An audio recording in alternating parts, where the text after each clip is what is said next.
Hey guys, it's Mike here, and welcome to my new review, which I'm going to be talking about Dragon Ball Super Episode 50. And Episode 50, of course, was the showdown between Black Hey Goku guys, it's Mike here, and welcome Goku to my new Black. review, which I'm and going to be talking about essentially what Dragon happened Ball in this Super. episode, and I apologize right now for, technical difficulties because the fact that, I'm actually on camera doing the review as opposed to, how I normally do it, in which I show you like a million screen caps and stuff, but, there was some technical difficulties, but the fact of the matter is, in this episode, we saw the clash finally between Black, the evil version of Goku from the future, who came to the main timeline following after Trunks using that ring of time on his finger, so to speak, to come after Goku and the rest of them, and we finally saw that fight unfold.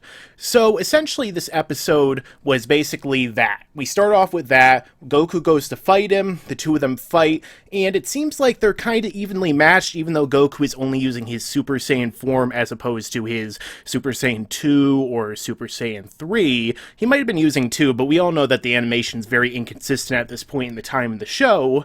But the fact of the matter is that basically that happened, and then Goku started to seem to get the advantage over Black. I'm not entirely sure as to what was going on there, but it seemed like the Ring of Time was pulling Black back into that portal so that he could go back to the future, the history of Trunks timeline, so to speak.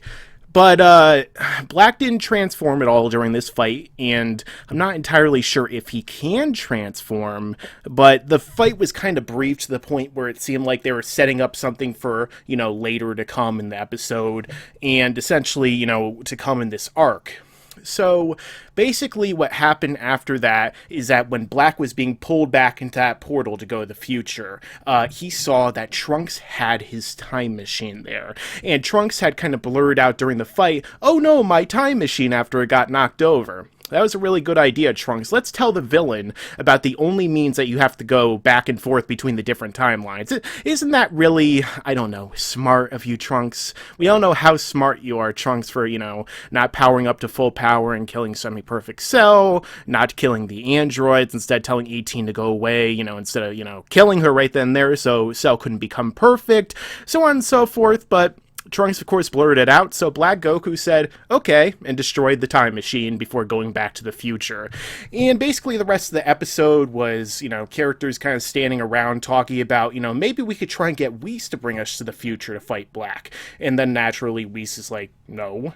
And then we have other situations that happen, Pilaf and his gang show up and they have their fire hose and they want to put out the fire of the time machine, but ultimately it's destroyed and there's nothing really they can do to salvage it. And at this point in time in the episode, I kind of thought that maybe that notebook would come back into play. The notebook that Bulma or future Bulma left inside the time machine that the current timeline Bulma had found. We all know that this time machine, this time travel jargon is difficult to understand, so bear with me.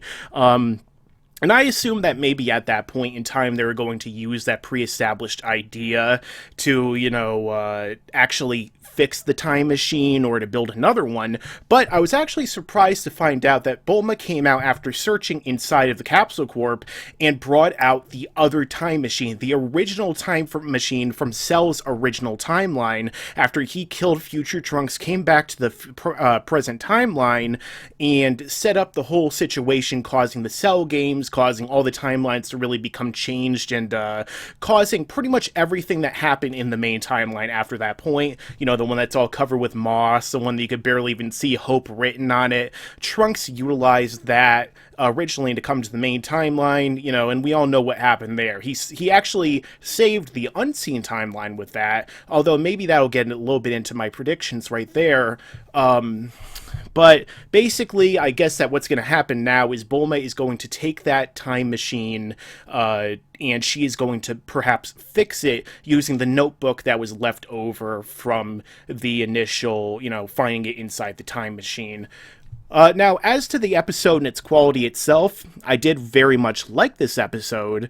I thought that the action was good. I liked the fight between Goku and Black because, it was actually cool to see Goku versus an evil form of Goku. I know that the whole time I've always been saying, okay, I really don't like the evil Goku idea. I don't want, evil Goku to show up. I don't know why I'm talking like BLACKENFIST right now, but, I don't want evil Goku to come and be an idea in Dragon Ball Super. Man, but I'm liking the execution, alright? And that's what really comes down to in Dragon Ball Super and Dragon Ball as a whole. There's a lot of really dumb ideas. Like, again, Cell, my favorite villain, was a dumb idea. A giant cricket man who absorbs people into his body and has to absorb two full-size androids and shove them into his body somehow, and nobody knows how the hell they fit in there, so he can undergo a metamorphosis, and then Gohan punches one out of him.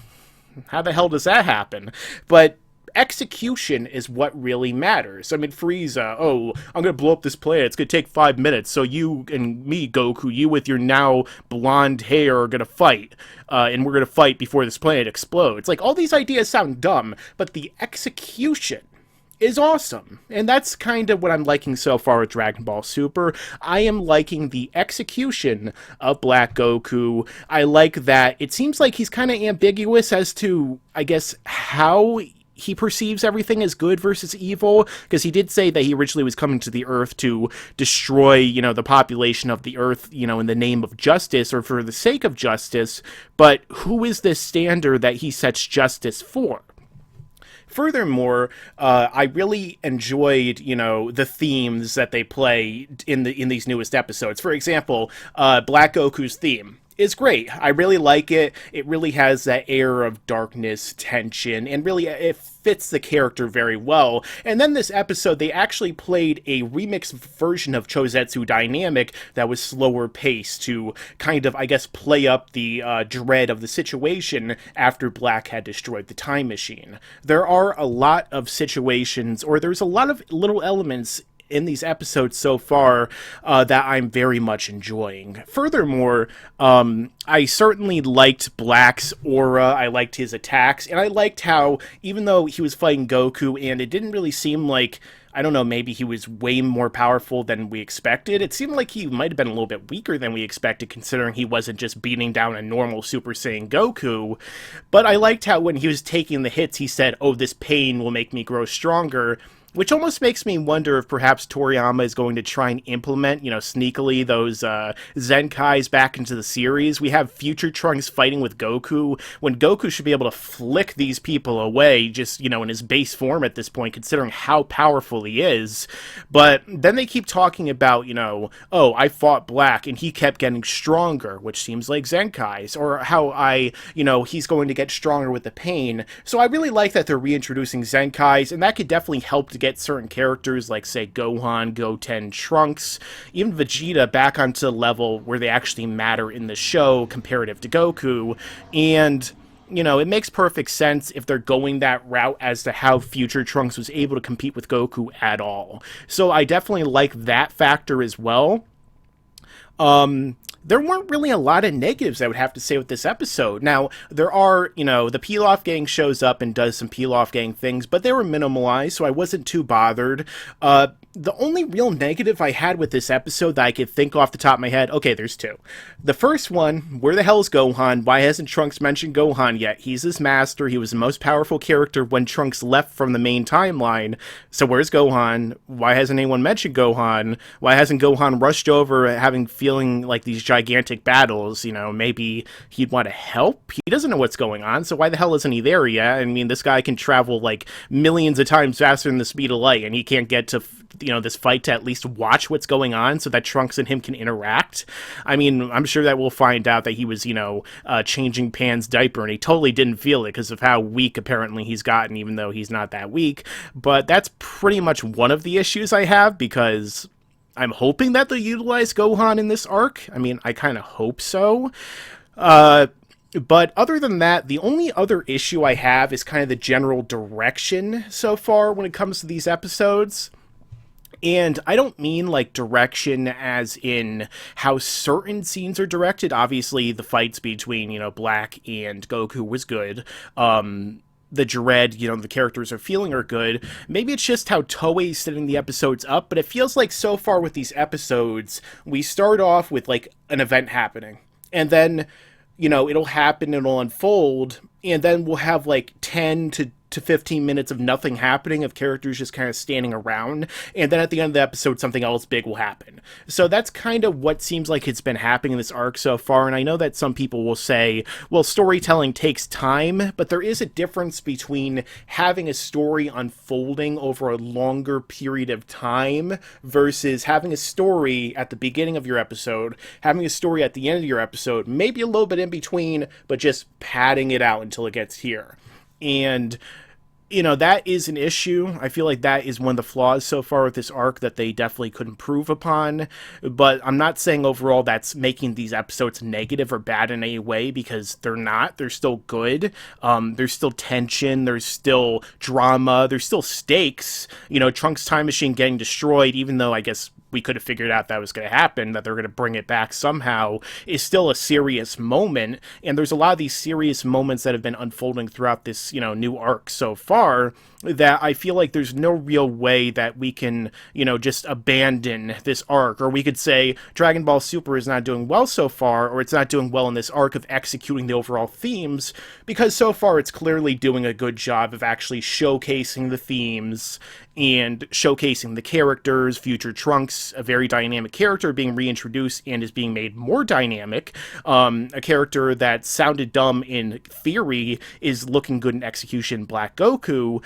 And I feel like overall they're doing a good job with this arc. I feel like there's just those little things that they just have to fix, and then this arc will just be that much better than it already is right now. I do, I guess there's little nitpicks I can make, like Goku not just going Super Saiyan Blue and killing Black, like, instantly. That seems like maybe a little bit of a nitpick that I can make, because really he could have, and it would have just ended the arc right there. Vegeta could have just, I don't know, stopped him from going to the future. I don't know. But overall, I mean, I feel like this episode was good, did a good job of setting up everything. I don't think it's the best episode so far of this arc. I don't know if I would say it's the worst one, but worst doesn't really mean much when we're so few episodes in thus far. I still like the direction they're going in, and I hope that this show continues to get better and to become better as we go along. Now, this would necessarily lead into my predictions, and in my predictions, it looked like basically we're seeing a lot of stuff that's going to be happening in the future timeline. Now, we did see at the end of this episode a big cliffhanger as Mai survived, apparently. Like, we saw her body on the ground, left there by Trunks because, I don't know, Trunks is a dick and just leaves the bodies behind of his enemies, or of his friends, I guess, to his enemies. But no, we saw her body there, and she twitched her fingers, and apparently she's alive. And we even see her in the next episode preview alive in the future.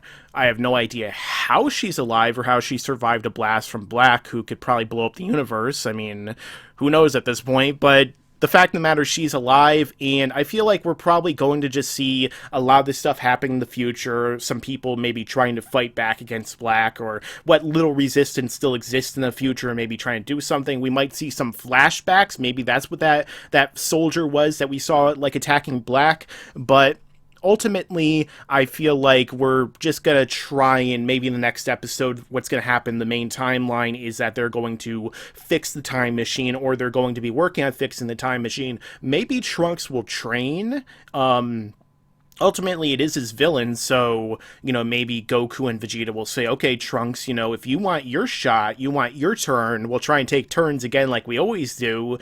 You gotta probably train, or else you're gonna get your ass kicked like you've already gotten your ass kicked so far. So I feel like what's gonna happen going forward from this episode is that they're going to fix the time machine. Trunks may train. Maybe other characters will train with Trunks, like Gohan or Vegeta, since it is his father. And eventually they are going to go to the future and fight Black there. And, I mean, I'm sure they're going to defeat him, or else the series will end in a very strange way from what we expected, especially considering it would completely retcon the ending if everyone dies. But ultimately, I feel like that's probably what's going to happen. And that's about it. I mean, overall, I thought this was a really good episode, as I said before, and I'm looking forward to where the series is going in the future. Now, if you agree with my review, let me know down below, and I guess if you disagree as well, I would like to know as to why you don't really agree with my negatives or positives for this episode, and what you would give this episode a rating out of 10. I'd probably give this episode about a 7, maybe an 8 at the most. I thought it was pretty good. But I think that so far, the episodes preceding it might have been a little bit stronger. But let me know your own thoughts down below. And don't forget to like, comment, share, and subscribe. And as I always say, stick around, because there's a lot more to come in the future.